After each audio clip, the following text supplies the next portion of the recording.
Nous allons donc initier notre journée, notre séance d'études, de réflexion. Et nous avons tous le but de la croissance personnelle, de la compréhension de la vie, de la sérénité, de la tranquillité, de la paix dans nos cœurs, dans nos âmes. À ce moment-ci, nous nous posons en paix, nous nous laissons aller en paix dans cette tranquillité d'esprit pour attirer ces énergies de paix, de lumière, et pour demander à ces êtres d'amour et de lumière qu'ils puissent être là avec nous, qu'ils puissent être là pour nous aider à faire la lumière, à comprendre, mais surtout à ouvrir cette compréhension profonde dans nos cœurs et dans nos âmes. Nous vous remercions et nous vous souhaitons de trouver chez chacun de nous cette bonne volonté de grandir, de devenir quelqu'un capable d'aimer, d'être utile et de vivre pleinement. Merci beaucoup d'être là pour nous tous. Merci.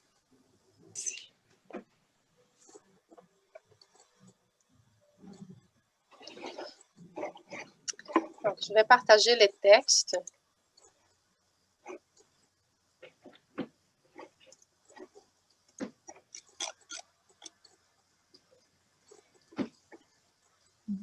Donc, voilà. Yuri, tu veux commencer? Tu avais imprimé ton texte? Oui, j'y vais. Trouble spirit. L'âme, en quittant le corps, a-t-elle immédiatement conscience d'elle-même? Conscience immédiate, c'est pas le mot. Elle est en quelque temps dans le trouble. Tous les esprits éprouvent-ils au même degré et pendant la même durée les troubles qui suivent la séparation de l'âme et du corps? Non. Cela dépend de leur élévation. Celui qui est déjà purifié se reconnaître presque immédiatement, parce qu'il s'est déjà dégagé de la matière pendant la vie du corps. Tandis que l'homme charnel, celui dont la conscience n'est pas pure, conserve bien plus longtemps l'impression de cette matière. Je continue? Oui. Tu peux lire la question, la dernière question. La connaissance du spiritisme exerce-t-elle une influence sur la durée plus ou moins longue du trouble? Une influence très grande, puisque l'esprit comprend d'avance sa situation. Mais la pratique du bien et la conscience pure sont ceux qui ont le plus d'influence. Super, merci Yuri. On peut se partager les restants de textes.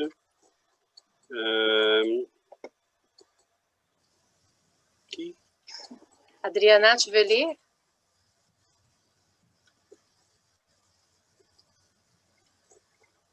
Je vais le lire. Il y a quelque chose sur le texte, un carré noir. Ah oui, c'est mieux. Merci. Est-ce que tout le monde m'entend bien? Oui. Okay. Au moment de la mort, tout est d'abord confus. Il faut à l'âme quelque temps pour se reconnaître.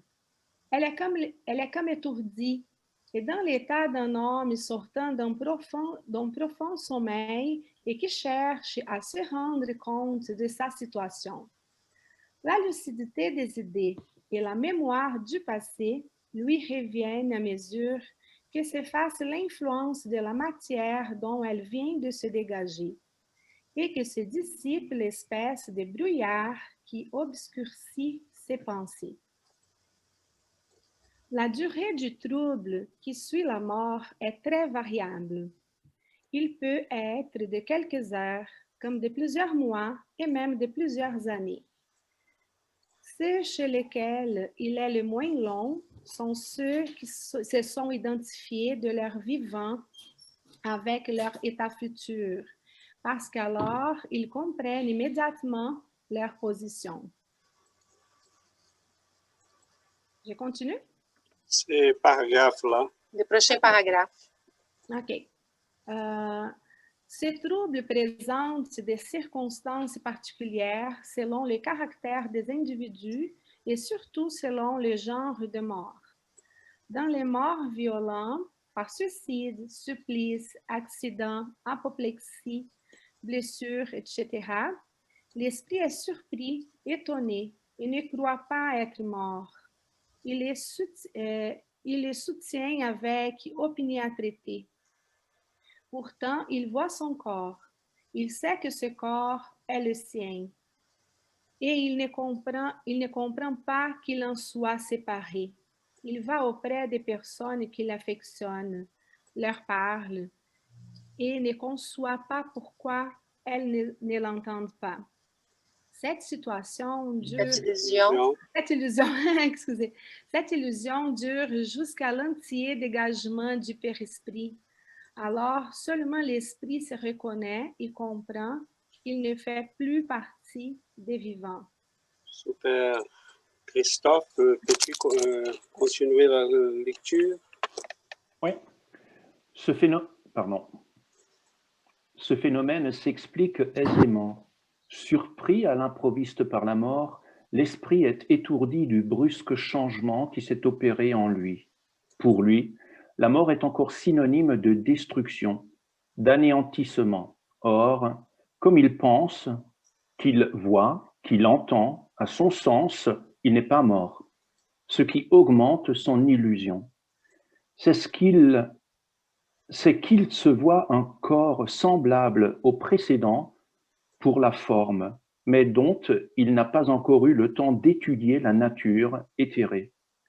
Il le croit solide et compact, comme le premier, et quand on appelle son attention sur ce point, il s'étonne de ne pas pouvoir se palper.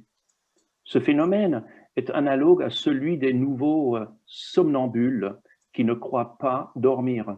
Pour eux, le sommeil est synonyme de suspension des facultés. Or, comme ils pensent librement et qu'ils voient, pour eux, ils ne dorment pas. Certains esprits présentent cette particularité, quoique la mort ne soit pas arrivée inopinément. Mais elle est toujours plus générale chez ceux qui, quoique malades, ne pensaient pas mourir. On voit alors le singulier spectacle d'un esprit assistant à son convoi comme à celui d'un étranger et en parlant comme d'une chose qui ne le regarde pas, jusqu'au moment où il comprend la vérité. Le trouble qui suit la mort n'a rien de pénible pour l'homme de bien. Il est calme et en tout semblable à celui qui accompagne un réveil paisible. Pour celui dont la conscience n'est pas pure, il est plein d'anxiété et d'angoisse qui augmentent à mesure qu'il se reconnaît. Dans les cas de mort collective, il a été observé que tous ceux qui périssent en même temps ne se voient pas toujours immédiatement. Dans le trouble qui suit la mort, chacun va de son côté ou ne se préoccupe que de ceux qui l'intéressent. Excellent, merci beaucoup. Merci beaucoup. Nous avons là un texte qui se trouve dans le livre des esprits d'Allan Kardec. Et on a là une énorme richesse certainement pour la réflexion, parce que ce n'est pas évident hein, qu'on arrête un samedi pour parler de la mort. Mon Dieu, qu'est-ce qui fait-on là? Mais c'est certainement quelque chose qui montre la maturité de chacun de nous, parce que c'est évident que les gens ne veulent pas en parler de ce genre de sujets-là. Ça montre qu'on est quand même mature pour faire face à un sujet qui est difficile, mais qui est aussi partie de notre réalité. Sauf que le spiritisme, et j'entame ces brefs mots-là pour tout simplement faire une introduction, et après on va laisser la parole à tout le monde. Le spiritisme est très riche de ce point de vue-là, parce qu'Allan Kardec, il a conçu le livre des esprits à partir de beaucoup d'informations qu'il a ramassées, des médiums qui lui a envoyé des informations. Lui-même posait des questions à plusieurs médiums un peu partout en Europe. Et il lui envoyait les mêmes questions à tous ces médiums-là sans qu'il n'était pas au courant qu'en fait, il faisait comme une vérification des infos. Donc, c'était son critère des scientifiques à l'époque. Et là, bon, quand il y avait les mêmes informations, il disait, OK, ça vient de la même source. Et ce que ces esprits-là vont lui dire, en utilisant ces médiums-là, c'est, oui, la vie continue, mais on arrive ici exactement comme on a bâti nous-mêmes. Ce qu'on a fait de nous, c'est ce qu'on va trouver. Et c'est là que c'est très, très fort, très intéressant, parce que la mort, c'est comme le moment de la vérité. On cache rien, on est ce qu'on est. Et c'est pour ça qu'ils vont nous dire, c'est pas vraiment avoir des gros connaissances, mais c'est ce qu'on est. Donc, qu'est-ce qu'on est pour des vrais? Qu'est-ce qu'on est? Qu'est-ce qu'on a fait de nous-mêmes? C'est ça qu'on va trouver. Mais ce que le texte va nous expliquer aussi, c'est que chacun de nous va vivre ces moments-là d'une manière différente, parce que ça dépend de notre niveau de connaissance. Ça dépend des types de morts qu'on a subis. Donc, il y a des gens qui vont paisiblement, vont si... on perd la lumière comme une bougie qui doucement va s'épuiser. Il y en a ceux qui vont vivre des morts violentes, donc difficiles, violentes, difficiles. Sont des types de morts différentes. Et cela va jouer un rôle aussi. Mais si on est conscient, si on a cultivé la spiritualité toute la vie, si on a vécu avec le regard de quelqu'un qui sait que la vie est provisoire, qu'il faut se préparer à ces moments-là, que la vie sur Terre est provisoire, on est là pour ramasser des connaissances, pour grandir, pour notre croissance, pour acquérir des compétences qui vont être nécessaires, pour devenir ces êtres de lumière qu'on est destiné à devenir. Donc, si on comprend cela, notre vie commence à être une préparation pour la mort, mais pas avec tristesse, pas avec mélancolie, pas avec non, c'est le contraire. C'est OK, c'est la réalité, je me prépare à cette réalité-là comme quelqu'un qui va voyager. J'ai un voyage à faire. C'est où ces pays-là? Comment je dois arriver? Qu'est-ce qu'ils utilisent? Quelle langue je dois parler? Et là, on découvre que c'est la langue de l'amour, de la charité, de la bonté. Et qu'avoir des connaissances, c'est utile, mais c'est ce qu'on a fait de nos cœurs qui va compter. Donc, qu'est-ce qu'on a fait de nous-mêmes d'une manière intrinsèque? Donc, c'est ça qui va compter. Mais évidemment, et là, j'ai fini ma participation. Ce qui va vraiment compter, c'est concrètement, et ça, je trouve très beau, comme je disais, que c'est un moment de vérité, parce que c'est comme si on ne peut rien cacher à ce moment-là. On est ce qu'on est, pour de vrai. Donc, une chose que j'ai appris en lisant la littérature spirit, et non spirit aussi, c'est que c'est préférable de vivre comme ça tout de suite, avec la vérité. On est ce qu'on est, mais pas pour rester comme on est, pour devenir quelqu'un de mieux. Donc, ce n'est pas dire tout simplement « je suis comme ça ». Oui, je suis comme ça, mais je suis là pour améliorer, je suis là pour grandir. Et là, on va arriver à ce moment-là de transition, qui des fois c'est difficile, des fois c'est paisible. Et on pourrait en discuter ça parce que la littérature nous montre des dizaines, je dirais même des centaines et des centaines de cas. Il y en a eu la chance au Brésil de voir la médiumnité, d'avoir quelqu'un comme Chico Xavier qui a reçu des milliers de lettres pour des gens qu'il n'avait jamais vus dans sa vie, qui arrivaient à Uberaba, sa ville de résidence, et qui recevaient des lettres de ces êtres chers qu'ils avaient perdus. Et c'était impressionnant de voir ça, parce que là, ils recevaient des messages avec les noms des gens de la famille, des gens qui étaient déjà décédés. C'était vraiment... Et là, chacun racontait comment ils avaient vécu cette transition-là. Et c'est très varié, parce que ça dépend de chacun de nous. Notre condition de vie, notre pensée, notre intelligence, nos sentiments, nos cœurs, nos niveaux moraux, je dirais comme ça. Donc voilà, je vous lance j'ouvre la parole pour qu'on puisse en réfléchir.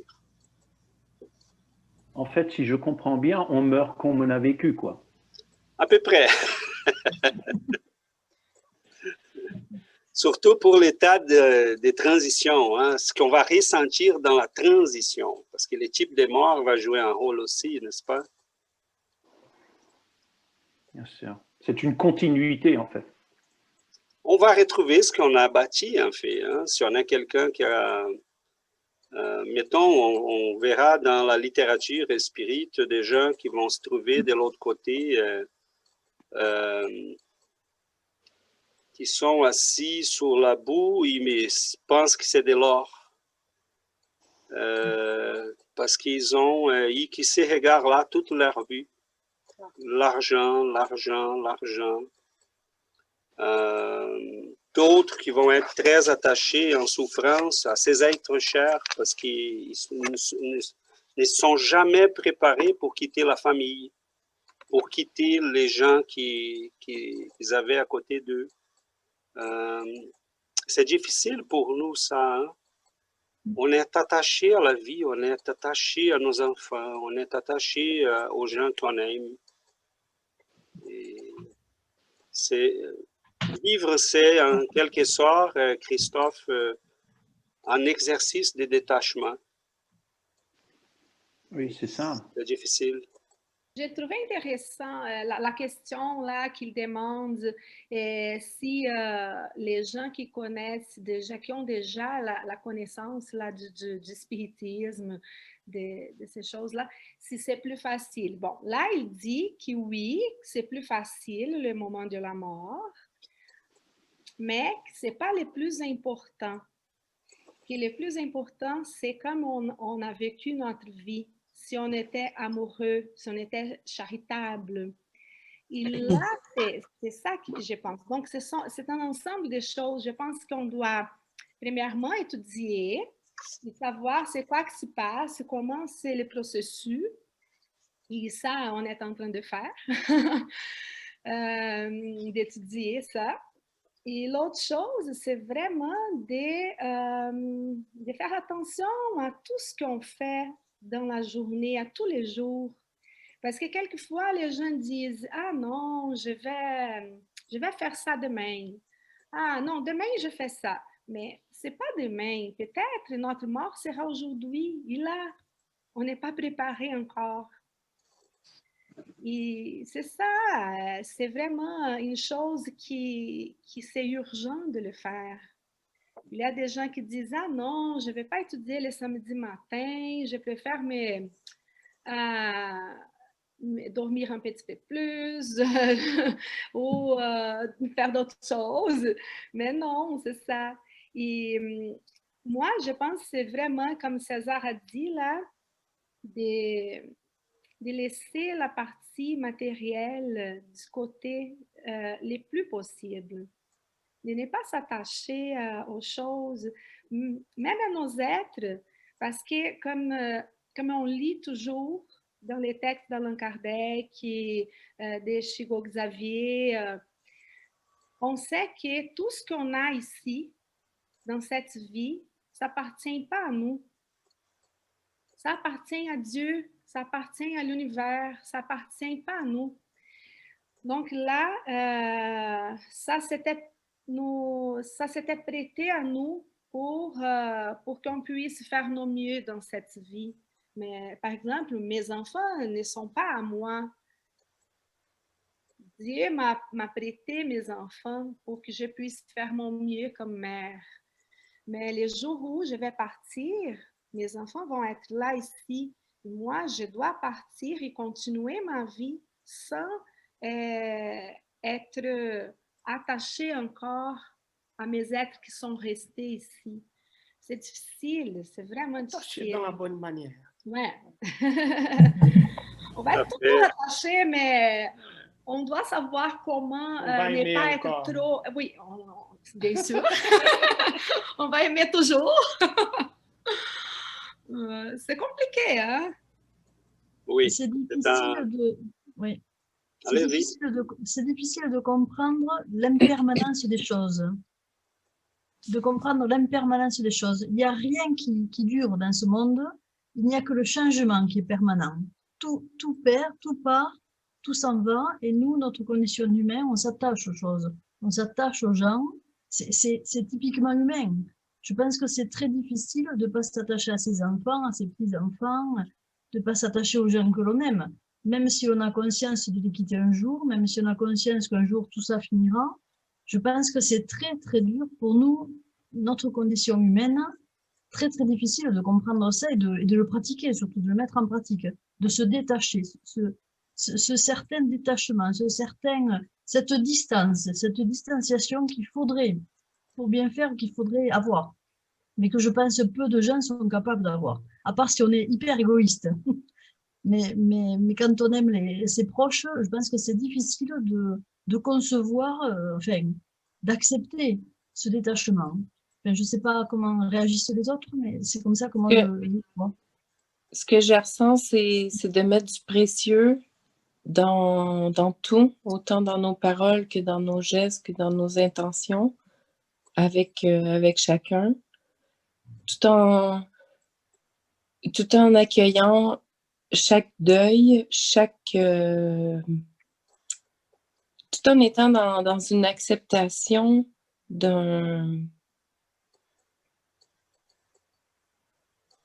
que tout est correct. C'est comme mettre du précieux, mais pas le tenir.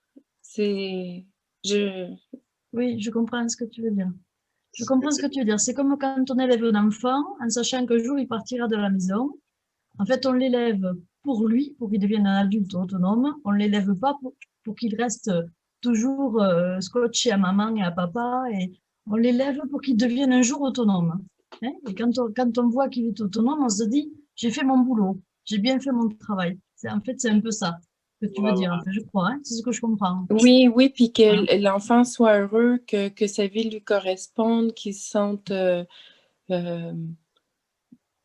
dans son amour, dans son meilleur de lui-même qui contribue, oui.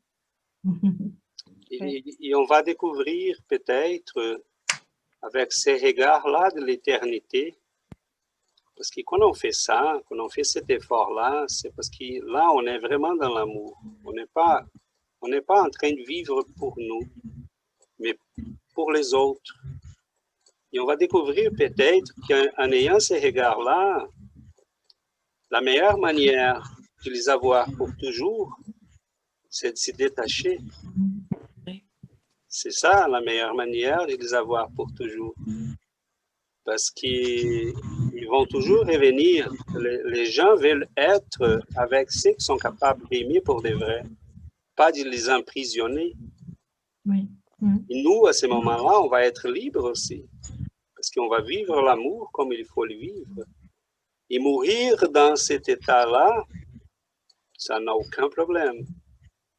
Parce que si on n'est pas attaché à quoi que ce soit, et ça, c'est un grand effort, hein, je ne suis pas en train de dire que c'est facile.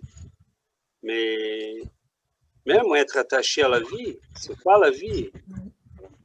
C'est une illusion qu'on a parce que est-ce que j'ai le contrôle des battements de mon cœur? Non. J'ai le contrôle des fonctions corporelles? Non. Comme Adriana disait, tout est emprunté par la vie, par Dieu, parce qu'on a possession de rien. Donc, on s'inquiète de quoi? Marika?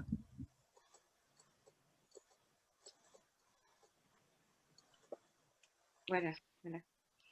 Oui, tout est... En fait, nous sommes ici comme sur Terre, comme de l'autre côté, nous sommes créateurs de notre illusion.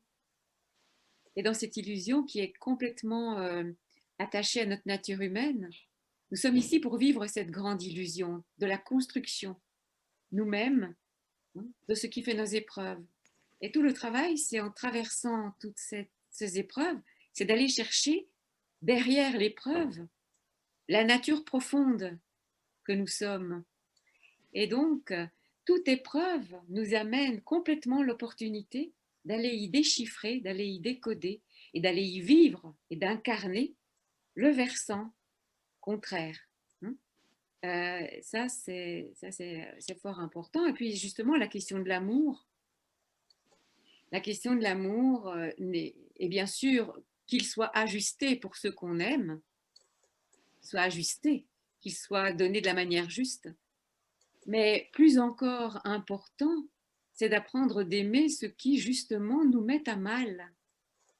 C'est là qu'il est à la fois difficile de prendre la distance juste envers ceux que nous aimons, parce que nous devons nous détacher de la possession et accepter.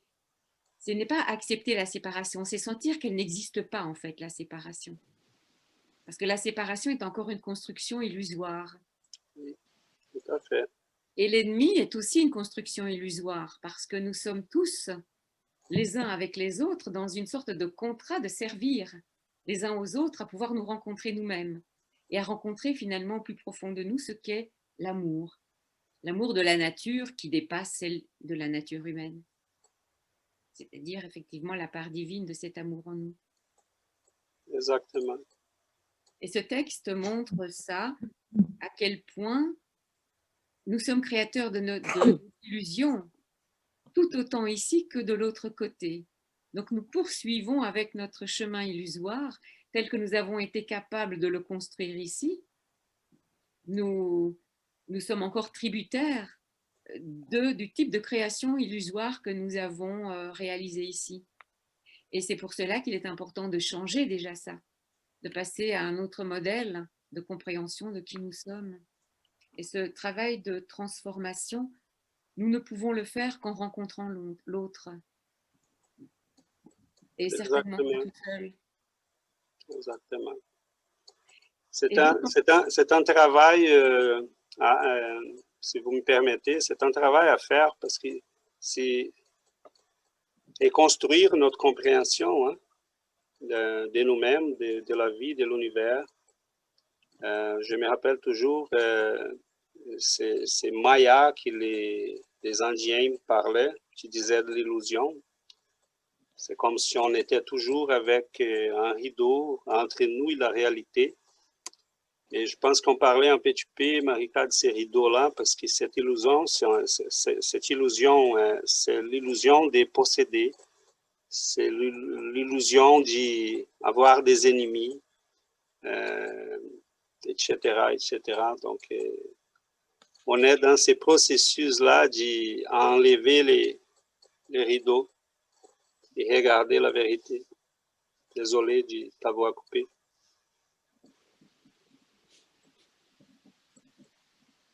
Ce qui est aussi intéressant dans la question de l'amour, c'est de voir à quel point ici sur Terre, nous travaillons tellement l'individualité, hein, le singulier, nous, et en même temps, toute chose nous pousse à aller voir le contraire. C'est-à-dire que si nous sentons très fort la solitude, c'est parce que nous devons faire l'expérience de la non-séparation à l'autre, et donc de l'interconnexion. Donc, c'est magnifiquement bien organisé, si je peux dire. Oui, c'est un complot. Voilà, mais c'est comme si le bon Dieu nous disait, voilà mon enfant, il faut que tu apprennes quelque chose. Et si tu te sens seul, donc aller vers les autres. Si tu as de la douleur ou de la souffrance, peut-être, tu pourrais régler ça en aidant ceux qui en ont aussi. Donc, c'est comme un processus qu'on va... c'est très beau à voir, mettons, je me rappelle des cas des mamans qui ont perdu leurs enfants, que ça, c'est une des plus épouvantables douleurs qu'il peut y avoir quelqu'un sur cette planète. Je pense que c'est la plus grande douleur qu'on peut voir. Et qu'à un moment donné, après avoir reçu des messages de Chico Xavier et des messages qui étaient quelque chose de... Là, ses enfants disaient, écoutez, maman, restez tranquille, je suis bien, ça va. Mon temps était vraiment court, je n'avais pas beaucoup, je ne pouvais pas rester davantage. J'aurais aimé énormément rester là, mais je ne pouvais pas. Ça faisait partie de mon chemin. J'avais des choses à régler avec la vie, avec Dieu. Et ces mamans-là qui étaient désespérées, parce que les messages de Chico, ce n'étaient pas seulement des messages de consolation, elles venaient avec plein d'épreuves. Donc là, des fois, l'enfant disait, telle personne m'a reçu ici, les gens ne savaient pas de qui il parlait, et là, tout à coup, la famille commençait à chercher, et là, oh, c'est une arrière-arrière-grand-mère qui est là. Et les gens ne se souvenaient plus, ne se rappelaient même plus qu'il existait cette personne-là. Oh, c'est le prêtre X qui est venu me recevoir, mais là, le prêtre X, c'était quelqu'un qui était à la ville dans les années X auparavant que personne ne se souvenait. Donc, c'est très beau. Mais ces mamans-là vont faire quoi? Elles commencent à travailler dans la charité. Plusieurs d'entre elles, pour aider d'autres mamans, pour aider des gens qui sont dans la souffrance, pour aider des gens qui ont... Et c'est merveilleux comme elles vont faire un mouvement au Brésil qui vont aider des milliers de gens. Et là, tu sors de ta souffrance, de ta douleur épouvantable, qui t'avait toutes les raisons au monde pour dire « je vais rester chez moi, je ne quitte plus ». Et là, ils vont vers les autres. Et c'est merveilleux de voir ça, parce qu'on voit la capacité de l'être humain de transformer sa douleur, sa souffrance en combustible pour allumer le monde, pour allumer la vie des autres. Donc, je pense que le spiritisme, dans ce sens, il est très beau parce qu'en nous aidant à comprendre qu'est-ce qui se passe au moment de la mort. Parce que, mettons, si je suis un papa ou une maman, je vais savoir ce que mon enfant a souffert. Qu'est-ce qu'il a vécu? C'était quoi pour lui ces moments-là? C'est très intéressant parce que dès Allan Kardec jusqu'à aujourd'hui, on voit ces esprits-là revenir et dire. Je me rappelle un cas d'un garçon qui était dans une grande fête au Brésil qui se passe sur la plage, au passage de l'Ain. Et là, il dit, je me sentis mal. Là, j'ai senti que tout m'échappait. Il écrit ça par Chico Xavier. Et là, je tombe. Et là, je regarde. Dans un nuage, je vois le visage de ma grand-mère qui dit, mon enfant, ton temps est arrivé, viens à moi. Et là, il raconte, il dit, j'ai senti comme si j'étais tout dans une tendresse, dans un amour que je me suis laissé aller. Hein, et là, je me suis réveillé plus tard et j'ai commencé ma nouvelle vie. Donc, et là, il revient pour dire à sa grand-mère, une de ses grand-mères qui était là encore, qui avait un travail de charité, mais qui s'était révoltée et qui avait arrêté, tout arrêté. Et là, il revient pour lui dire, écoutez, n'arrête pas, je suis là, on est ensemble. Si tu arrêtes, je ne serai pas capable d'être avec toi. Donc, savoir tout ça, mais savoir vivre aussi l'amour qu'il y en a dans toute cette souffrance, mais en même temps, ce n'est pas de la souffrance, parce que, comme disait Marika, quelle est la souffrance? Si on comprend pour de vrai, hein, c'est dire bye-bye, parce qu'on va se retrouver tantôt. Donc, voilà, je voulais simplement ajouter une dernière chose. Emmanuel, c'est un esprit qui a écrit plusieurs livres aussi par Chico Xavier. Une des choses que je lisais récemment, il a dit, parce que Chico Xavier, mais désolé de le citer autant, mais à un moment donné, quelqu'un lui a demandé à cet esprit-là, pourquoi vous écrivez autant de livres? Ça fait déjà 500 à peu près. Il a dit, parce qu'on voit comment vous arrivez ici. Les êtres humains arrivent ici en folie. Vous arrivez ici démentés. Vous êtes attachés à vos biens, aux gens, à votre vie. Et ça devient de la folie. Et on ne veut pas que vous ayez à vivre ça. Donc, on vous envoie les messages. Préparez-vous, les voyages vont venir, mais préparez-vous à ces voyages-là. Donc, voilà, c'est pour notre réflexion. Yuri, Marika. Non, allez-y. Ah, ok. Justement, pour donner, je continue à partir de ce que tu viens de dire. Tous ces messages, de l'autre côté, ils n'ont qu'un souhait, c'est de nous aider. Ils n'ont que ce souhait-là. Et ils comptent sur nous. Il y a beaucoup de messages qui passent et qui sont des messages de allez-y, allez-y, ils nous demandent de les aider à nous aider. Et donc, ils l'ont fait avec nos solars, notamment, juste avant la guerre, juste avant la Seconde Guerre. Nos solars a été écrit aussi pour annoncer que quelque chose allait se passer de difficile et que nous, en tant qu'humains, on avait à faire quelque chose pour éviter la catastrophe, entre guillemets, de toute la souffrance qui allait être vécue. Et aujourd'hui, moi, je suis impressionnée par la remontée, encore aujourd'hui, comme une autre vague d'un appel. Ils n'ont pas assez de quoi nous aider et ils nous demandent à nous, et à bon nombre, le plus possible d'entre nous, d'être actifs dans cette aide à l'humanité. Parce qu'effectivement, on vit encore une autre guerre avec d'autres paramètres, d'autres outils. Elle est mondiale. Et je suis impressionnée parce que j'ai relu il n'y a pas longtemps le Solar et je suis retombée sur le chapitre de la prière collective. C'est tout au début du livre.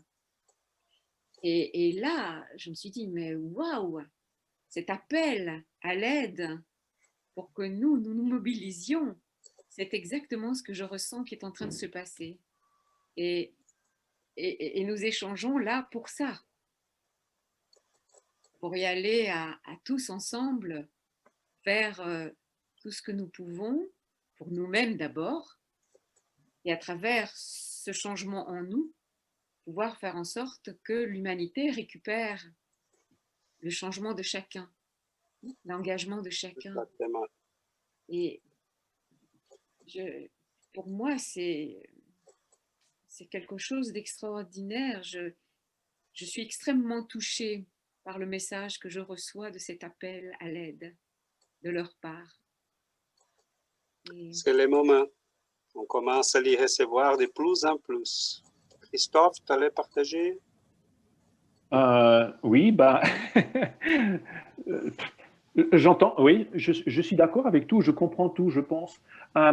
Ce que je voulais peut-être dire aussi, c'est, on parlait d'illusion à un moment donné, et je crois que notre illusion fait aussi partie de nos 5 sens. Je crois que nous sommes surtout illusionnés parce que nous nous fions à nos 5 sens, et puis nous n'allons pas au prime abord plus loin que nos 5 sens.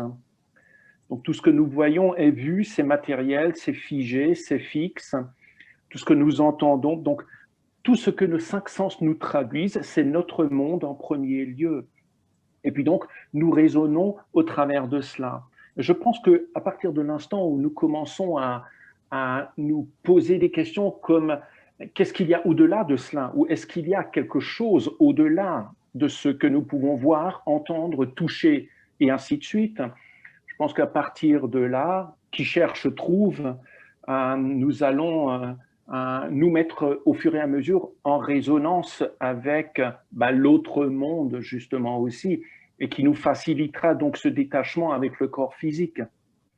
Et en ce qui concerne l'amour, moi personnellement, j'entends beaucoup l'amour, mais personnellement, pour moi, quelque part, on parlait de perdre des êtres chers, et c'est vrai, nous tenons bien sûr à nos êtres chers, mais quelque part, il me semble que je fais l'expérience que, à un moment donné, j'ai entendu aussi, nous faisons des choses par amour pour les autres, et ainsi de suite. Je trouve ça très bien, mais en même temps, personnellement, je trouve que à partir de l'instant où nous le faisons vraiment par amour et pas pour l'autre dans ce sens, si nous le faisons par amour, eh bien, que ce soit nos enfants ou quelqu'un d'autre, ce que l'autre en fait ne nous touche plus vraiment parce que nous le faisons par amour. Dans ce sens-là, bien sûr, ça reste quand même nos enfants, mais quelque part, on n'entre pas dans un certain, comment dire, c'est comme un peu aussi une illusion, comme si l'on pouvait dire je l'ai fait par amour pour toi, ou je savais que pour toi c'était agréable de l'obtenir, ou que je sois comme ça, ou que je dise ceci ou cela. Mais c'est pas pareil que si on le fait simplement par amour, point à la ligne. Et ça, je trouve, c'est pas vraiment égoïste, quoi. Moi, je trouve que vraiment être dans l'amour, c'est pas vraiment être dans l'attente, et que ce soit vis-à-vis des enfants ou vis-à-vis de quelqu'un d'autre. Et c'est aussi quelque part une certaine acceptation, alors que l'autre le prenne comme il peut le prendre, et que on entre un peu dans un jeu d'amour, il me semble. Donc, dans ce sens-là, moi, personnellement, ça me permet aussi de bien mieux me détacher, même de mes enfants, tout en les aimant quand même. Mais voilà, donc en ne pas m'attachant. Je sais que quelque part, je suis leur père dans cette vie, mais dans une autre vie, c'est peut-être mon père ou ma mère ou ma sœur ou mon frère. Et dans ce sens-là, quand j'ouvre mon esprit et que je vois plus loin que seulement une vie, que je regarde l'existence, alors cette vie-là, elle est insignifiante, pour ainsi dire, assez insignifiante pour ne pas m'attacher à quoi que ce soit matériel ou que ce soit aux personnes même. Mais elle est très importante pour entrer le plus possible dans l'amour même. Et ça, c'est pas un amour en premier lieu en rapport avec quelque chose ou en rapport avec quelqu'un. C'est juste l'amour, point à la ligne, quoi. Enfin, c'est un peu mal expliqué, mais je ne sais pas si vous comprenez. Non, je pense que tu as bien expliqué. Et peut-être qu'on pourrait revenir, si on reprend les mots que Maryse a dit tantôt. Maryse disait tout change, moins la loi de changement. Et tu parlais d'illusion, et Marika aussi, mais en fait, c'est la contradiction de la vie ou de l'enseignement que la vie vient de passer. Parce qu'on doit s'y attacher pour accomplir nos devoirs, mais on doit se détacher pour garder l'essence. On doit s'y attacher pour être une bonne maman et un bon papa, Parce que Dieu nous a donné cette mission-là. Il faut aimer notre enfant, il faut l'aimer vraiment. Mais en même temps, il faut qu'il s'y rende autonome, comme Maryse disait. Donc, c'est Dieu, en fait, les changements arrivent tout le temps pour qu'on puisse noter ce qui ne change pas. C'est là, c'est pas pour qu'on devienne déprimé, pour dire, oh, tout change, je ne m'attache à rien. Non, c'est pas ça. Ça change tout le temps, pour que Dieu il veut qu'on voit les choses qui ne changent jamais. C'est l'amour divin, c'est l'amour en nous, c'est l'amour de l'autre, c'est l'amour dans notre existence. Donc, c'est intéressant parce que c'est comme s'il disait, écoute, tu t'attaches, mais je t'enlève ces choses-là. Tu t'attaches, mais tu t'attaches pas. Cet amour-là, il faut le développer parce que tout est en changement, mais il veut qu'on puisse voir ce qui reste. C'est l'âme qui reste, c'est notre progression, notre croissance. Et c'est très beau ça, parce qu'on va vivre cette souffrance-là, du perdre, jusqu'à ce qu'on quitte l'illusion, qui Marika disait, l'illusion qu'on n'a rien perdu. En fait, on n'a rien perdu. OK, la personne continue, mais elle continue de l'autre côté. Bientôt, on va la voir. Nos enfants vont être toujours avec nous, mais demain, ça se peut qu'ils soient nos frères, nos pères, parce que la vie change. Okay? On va changer de rôle, mais l'amour, il faut qu'il soit là. Peu importe notre condition, c'est ça qui est l'essence. Tout va changer tout le temps jusqu'à ce qu'on apprenne cela. Oui, je pense que c'est exactement ça, justement. Oui, voilà. C'est comme Jésus, à un moment donné, lorsqu'on lui disait, voilà, ton frère et ta sœur, et ainsi de suite, et il dit, tout le monde est mon frère et ma sœur, quoi. Et il s'agit de ça, en fait, quelque part. Je pense que, quelque part, au travers de notre quête quotidienne, voilà, je pense que vraiment, c'est ça, c'est entrer dans l'amour, voilà. Et cet amour-là, quand il est le plus inconditionnel possible, alors automatiquement, on accepte aussi beaucoup mieux. On accepte aussi que quelqu'un de proche part, par exemple. Hein? Petite histoire aussi, moi je me rappelle aussi notre enfant, ma fille par exemple, elle avait 1 an et demi, elle avait le cancer de la vessie à 1 an et demi. Et puis donc, les docteurs ne savaient pas quoi faire, donc je vais le faire très court là. Et puis donc, elle ne voulait pas guérir et ça n'avançait pas et ainsi de suite. Mais à un moment donné, à 1 an et demi, je lui ai regardé dans les yeux et je lui ai dit, si tu veux partir, tu peux partir. Et j'étais juste honoré que tu sois avec moi, avec nous, que nous ayons pu partager ce moment avec toi. Parce que c'est ton choix de rester ou de partir. Moi, j'étais honoré que tu m'aies choisi en tant que papa et maman. Et si tu veux rester, je ne peux rien te promettre. Je peux juste te promettre que nous serons là pour toi si tu veux qu'on soit là pour toi. Et c'est quelque part une acceptation et c'est quelque part aussi un peu une petite part d'amour, quoi. C'est l'amour, Christophe. Voilà, c'est ça. Donc, je pense que voilà, ça se trouve là-dedans un peu. Voilà, c'est tout. Tu nous as donné un très beau exemple. C'est ça l'amour. Et peut-être, quand on va vraiment aimer, ça ne sera plus important que la personne nous quitte, mais on va dire, est-ce que tu vas bien? Est-ce que tu me quittes en étant bien? Voilà. Est-ce que tu es bien? Tu vas arriver de l'autre côté pour ces voyages-là? Tu vas être bien là? Et là, on va être heureux parce qu'on va dire, oui, il va bien, il part bien. Il y a les bagages qu'il faut pour arriver. Donc, c'est ça qui compte. C'est cet amour-là qu'on cherche. Des fois, c'est difficile. Des fois, on va vivre des moments difficiles comme ça. Mais c'est très beau ce qu'il t'a dit. C'est très beau ce qu'il t'a fait. Parce qu'il s'est dit, voilà, on est là pour toi. Tu veux rester. On t'aime. Tu veux partir. On comprend aussi. On comprend et on accepte. Voilà. Et à partir de là-bas, en fin de compte, eh bien, à partir de là-bas, ça a changé. À partir de là-bas, en fait, le cancer a régressé. Personne n'a compris pourquoi. Mais c'est en fait elle aussi qui a choisi de continuer à vivre. Elle a pris sa décision. Je l'interprète un peu comme ça, voilà.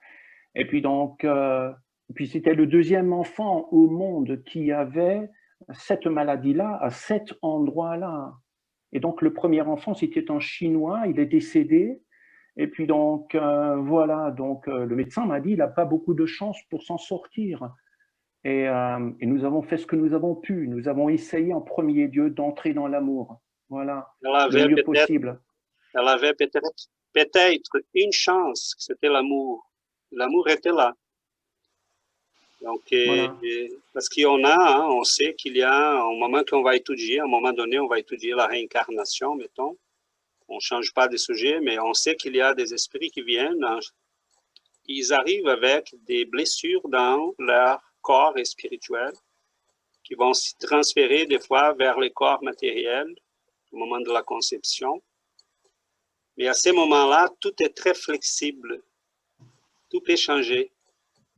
Les choses peuvent évoluer d'une manière ou d'une autre. Donc, l'influence sur l'esprit est très facile. Et là, s'il sent l'amour, s'il ressent ça, il dit, OK, là, je fais un effort pour rester. Et ça peut changer. Ça peut guérir. Hein? Donc, je pense qu'on est en train d'étudier des lois qui sont des lois profondes de la vie. Et ça, c'est très beau parce que finalement, on est quelque sorte en train de se préparer non seulement pour ces voyages-là, mais pour tous les voyages qu'on va faire parce qu'ils sont des allers-retours. On s'en va, mais on vient après. Oui. Donc, on s'y prépare au voyagement parce qu'on aura beaucoup à faire. Je ne sais pas s'il y a ces mots-là en France, mais au moins ici au Québec, on utilise, moi et quelques amis, voyagement. Voyagement, oui, très bien. Le voyagement, là, on va le faire plusieurs fois, des allers-retours. Oui, c'est ça. Et dans ces moments-là, je crois aussi que, ben voilà, on peut être super reconnaissant d'avoir des êtres à côté de nous qui nous soutiennent aussi dans ces moments-là où on va très mal. Et ça aussi, je pense que ça nous a beaucoup aidé à ce moment-là aussi pour réagir de cette manière. Voilà. Donc, merci à tous ces frères et sœurs aussi qui travaillent pour nous et qui viennent nous aider. Voilà. Comme tantôt, elle disait, voilà, ils demandent à aider. Et donc, merci aussi à tous ces êtres. Oui. Voilà. Intéressant ça, Christophe, et intéressant ce que Marika disait, on reçoit l'appel. Hein. Il arrive. Il faut qu'on se réveille. L'humanité, il faut qu'on se réveille parce qu'on ne peut pas continuer à vivre comme si rien n'était. Il faut grandir et là, on voit l'appel. Yuri, Jessica, Vera, Messieurs Dumoulin, Cristiano, on appelle tous et toutes. Maryse.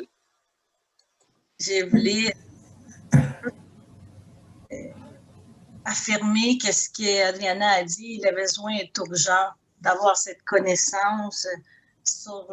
j'aime pas ça appeler la mort, parce que pour moi, c'est pas la mort, mais on va dire d'avoir la connaissance que ce passage va arriver un jour ou un autre.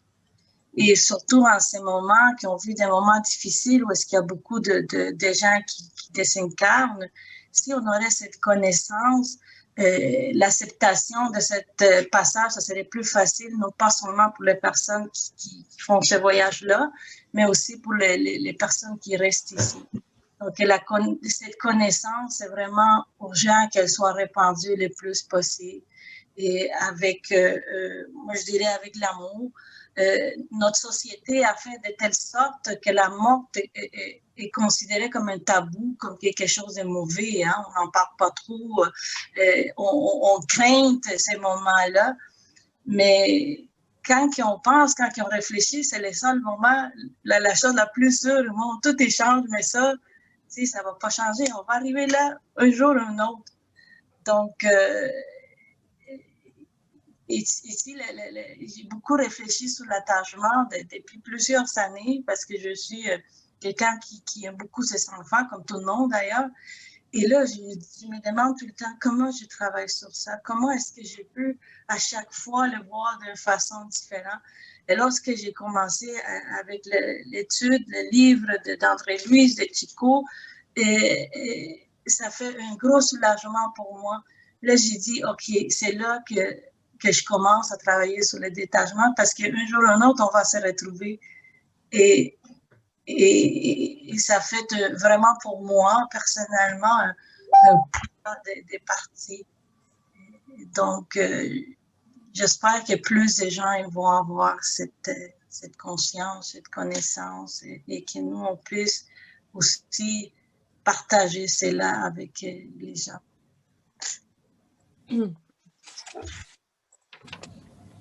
Ça fait toute la différence, la connaissance et de connaître la doctrine et de sentir que tout ça est vrai.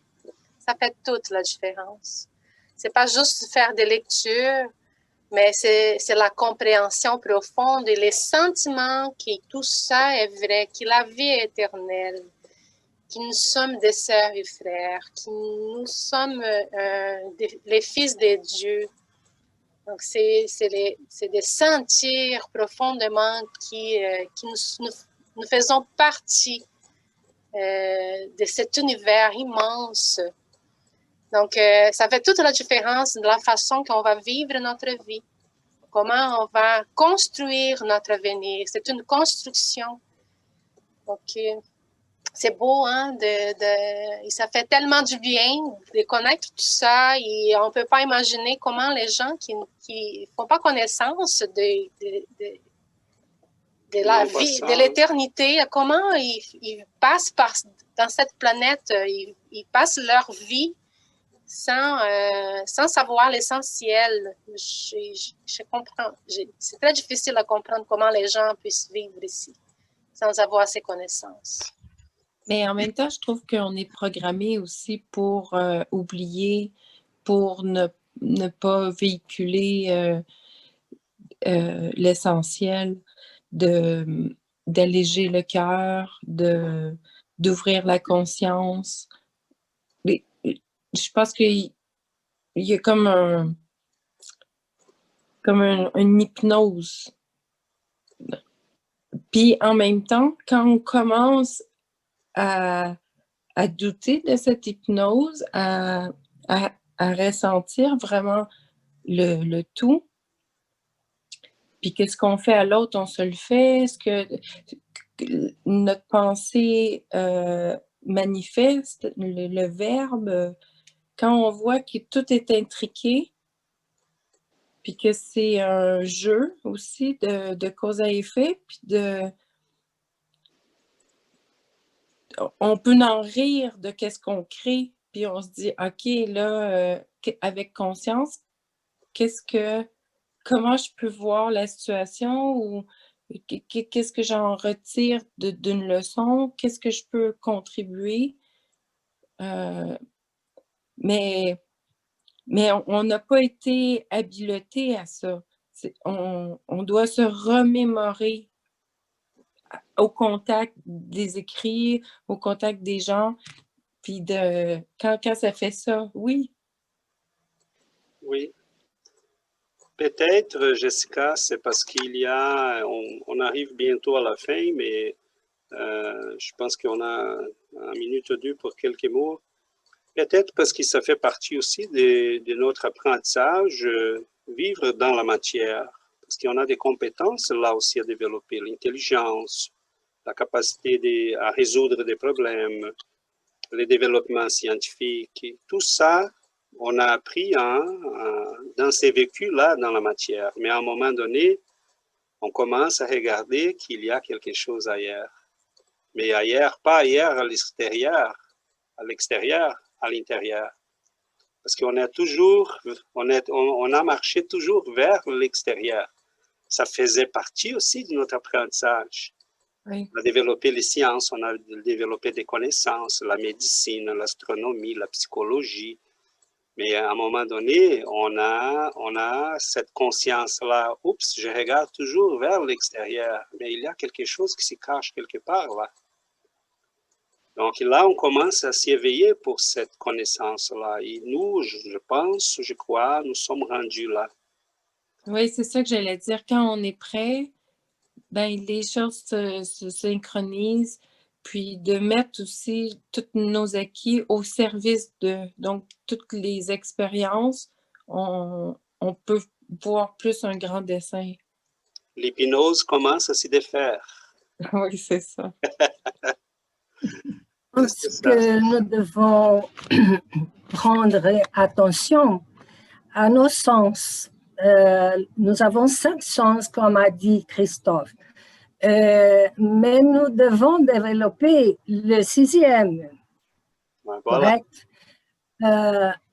Nous avons toujours, en développant notre 6e son, avec les choses que nous trouvons dans nos chemins, et nous devons faire attention à tout ce qui arrive autour de nous, ce qui est bien pour nous, nous devons faire connaissance et laissons de côté tout ce que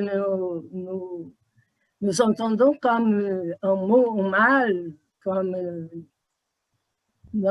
c'est nos biens, je ne sais pas parler. C'est faire attention à toutes nos opportunités pour grandir. Nous devons perdre aucune occasion de connaissances scientifiques, même matérielles autour de nous, observer la nature, grandir avec toutes les choses qui font part de notre vie. Je pense que... Excellent, Vera. Excellent, c'est exactement ça. Ne perdre aucune opportunité de grandir. C'est ça. Ici, Dumoulin. Je n'ai pas grand-chose à ajouter. J'accepte tous les côtés positifs qui ont été commentés, mais j'en ai perdu une bonne partie du début. Alors, il y a des choses là, le contexte me dit d'être très prudent, donc c'est pour ça. Donc, je n'ai pas tellement de commentaires à ajouter. Pas de problème. Ouais. Sauf qu'un de mes amis m'a envoyé un courriel dans lequel il m'avertissait que l'année 2021 va être une année extrêmement riche dans le domaine de la conscience, pris dans son sens très large. Et je crois qu'il a parfaitement raison. Parce que ce qu'on voit, ce qu'en Europe, M. Christophe a peut-être vu ça, au Capitole, à Washington. Et il y a des gens qui ont diverses interprétations de ça. Mais ceux qui travaillent dans le domaine de la publicité, ils savent fort bien qu'une image peut être interprétée de plusieurs façons.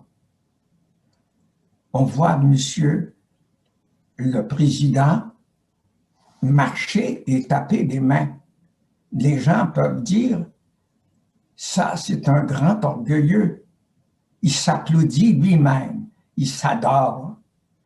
Et d'autres personnes, les partisans, trouvent qu'il encourage à voir la vérité, à faire éclater certains domaines de la politique qui est caché et qui est connu par un petit nombre. Alors, ça peut varier selon ce que la personne regarde, ce qu'elle ressent. Et je crois que ça va être très fertile en événements. Tout à fait. Oui. Tout à fait. Et on va essayer d'y en profiter, comme Vera disait. Je pense qu'elle a été très, très précise dans ce sens-là. Quoi qu'il arrive, on en profite pour grandir. Oui. Mais c'est ça, et je pense que pour qu'on puisse clôturer notre séance, on dépasse déjà l'heure. N'ayons pas peur. Non. N'ayons pas peur parce que, comme Marika disait, la peur, c'est une illusion aussi, une illusion qu'on va perdre quelque chose. On n'a rien à perdre, on a tout à gagner. Si on a compris qu'on est en croissance, qu'on est là pour grandir, et cette illusion-là, il faut l'enlever de nos vies, et ces rideaux-là qui cachent la réalité profonde de la vie, qu'on est des êtres de lumière, on a une vie éternelle là, devant nous, mais qu'il faut la vivre parce qu'on n'a pas vécu encore, on est toujours très attaché, de manière à vivre toujours les permanents illusoires, hein, parce qu'on s'attache, comme Christophe a dit, on s'attache aux choses qui ont l'air solides. Mais ces choses-là sont, comme Maryse disait, impermanentes. Donc, qu'est-ce qui est permanent? Il faut qu'on commence à regarder ça. Hein? Le changement est permanent. Voilà, et ces changements vont nous montrer, il va nous montrer, en fait, les changements qu'on vit dans cette matière-ci, dans ces mondes-ci. Il va en fait nous montrer qu'il y a quelque chose qui reste. Parce que tout change, mais c'est qui subit ces changements-là? C'est quelque chose qui apprend tout le temps. Donc, on est toujours là pour vivre ces changements.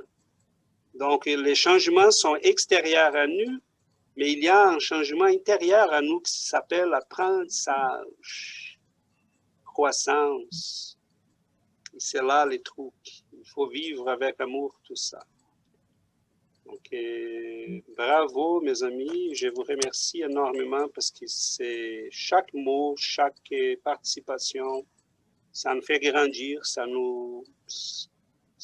enrichit notre expérience collective et je pense qu'on en profite de ce moment. Je vais demander à Yuri, Salavé, Adriana. Non, et on sent qu'on n'est pas seul. Ah bon, ça je suis certain qu'on n'est pas seul. Ouais, c'est ça. Yuri, veux-tu clôturer pour nous la réunion, une petite méditation, une prière? Donc, on va mettre la musique.